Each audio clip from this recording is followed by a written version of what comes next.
In this podcast episode, Joe Kent, former director of the National Counterterrorism Center and retired Green Beret, discusses his resignation from his government position amid rising tensions between the U.S., Israel, and Iran. He shares candid insights on the complex dynamics shaping U.S. foreign policy, the influence of Israel on American decision-making, the escalation toward war with Iran, the challenges facing the MAGA movement, and the broader implications for national security and global stability. Kent also reflects on his military experiences, political career, and his concerns for the future of American leadership and security.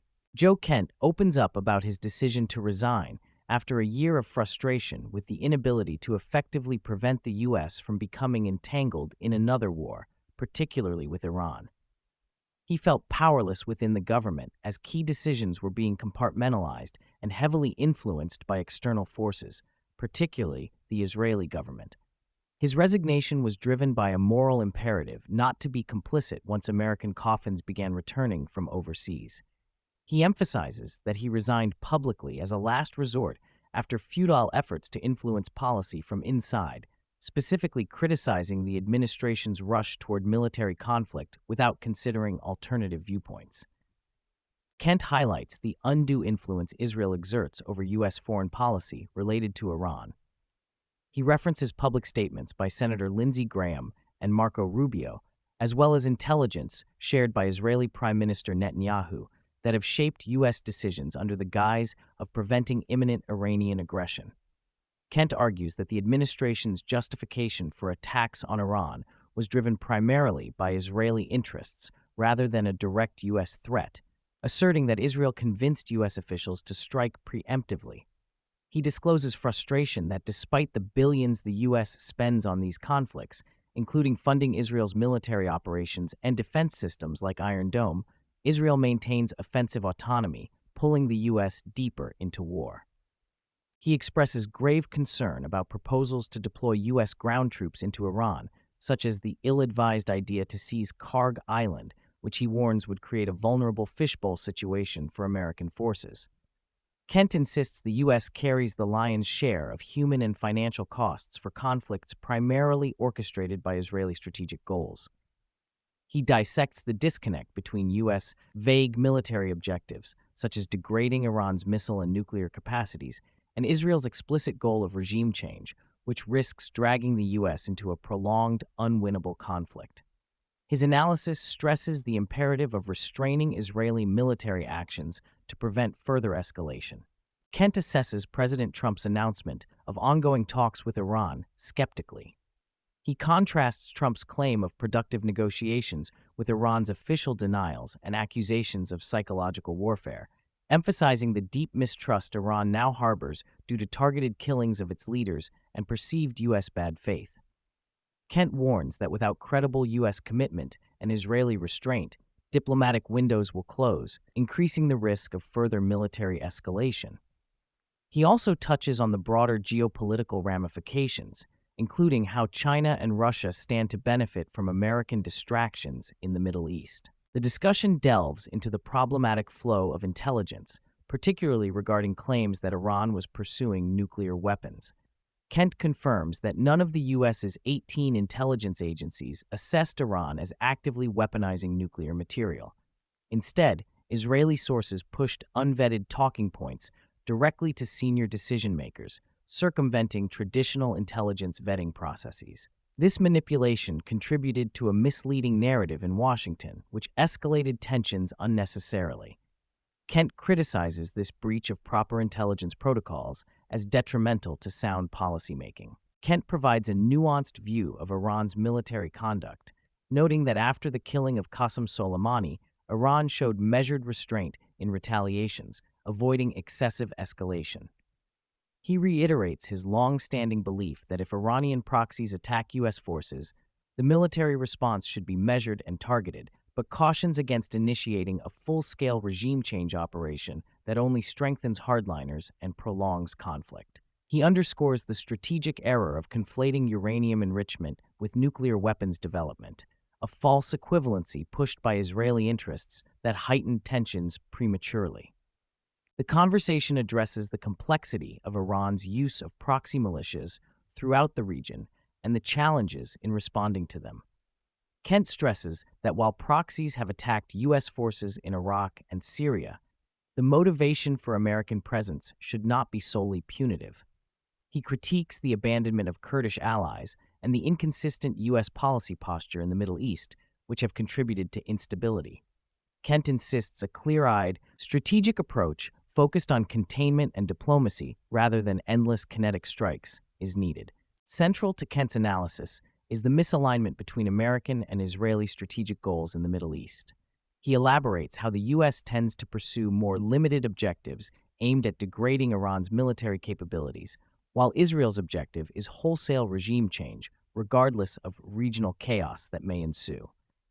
This divergence creates operational friction and risks embroiling the U.S. in a destructive war with unclear aims. Kent advocates for the U.S. to assert its strategic primacy by restraining Israeli actions, including dictating their military engagements to align with American interests. Kent critiques ill-conceived military planning within the administration, questioning suggestions like occupying Karg Island or intensifying attacks on critical Iranian infrastructure such as fertilizer and water supplies. He warns these tactics risk widespread humanitarian crises and only galvanize Iranian opposition. Additionally, Kent discusses how the conflict strains U.S. alliance structures, including the Gulf Cooperation Council, and jeopardizes the petrodollar system, threatening U.S. economic hegemony. He anticipates negative reactions from Gulf states and further empowerment of adversaries like China and Russia. Kent addresses accusations against him of leaking classified information, categorically denying any wrongdoing.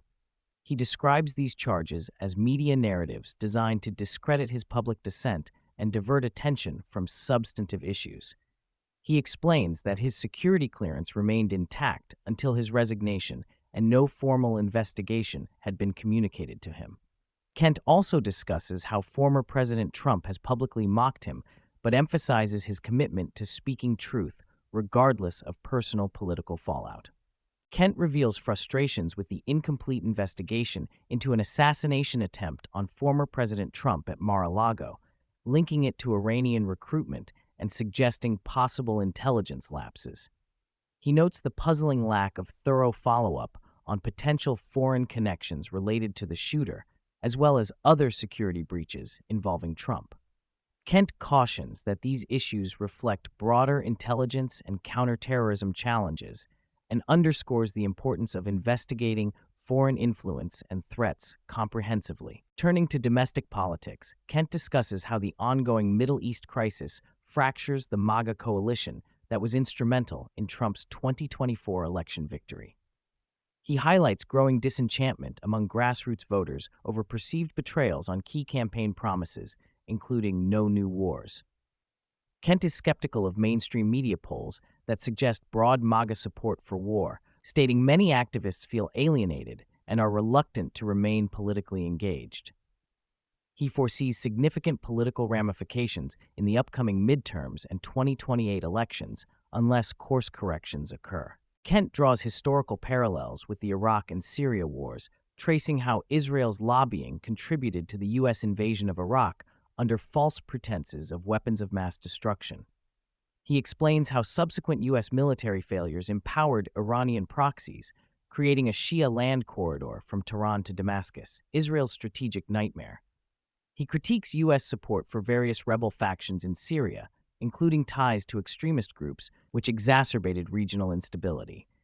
Kent asserts addressing these past mistakes is essential to avoid further quagmires. Kent outlines how Israeli officials have skillfully leveraged think tanks, the media, and political allies to shift American policy discourse, particularly regarding the false narrative that Iran's uranium enrichment equates to a nuclear weapon program.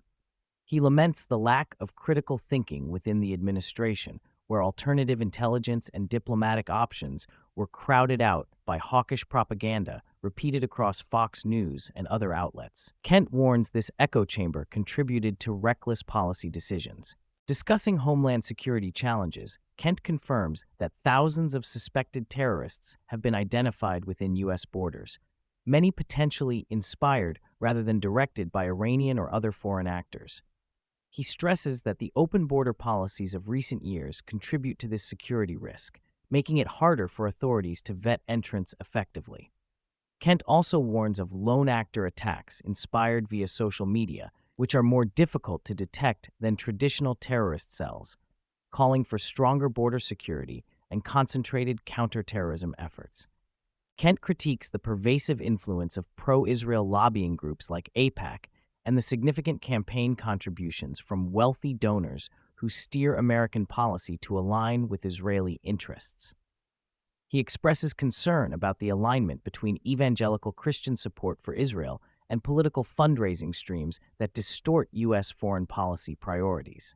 Kent calls for legislative reforms to increase transparency and regulate foreign influence in American politics, though he recognizes the challenges posed by Supreme Court rulings on political speech and campaign finance. Kent stresses the need to refocus American national security priorities away from costly Middle Eastern wars toward more immediate threats such as securing the southern border, countering al-Qaeda-affiliated groups, and addressing rising Sino-Russian challenges.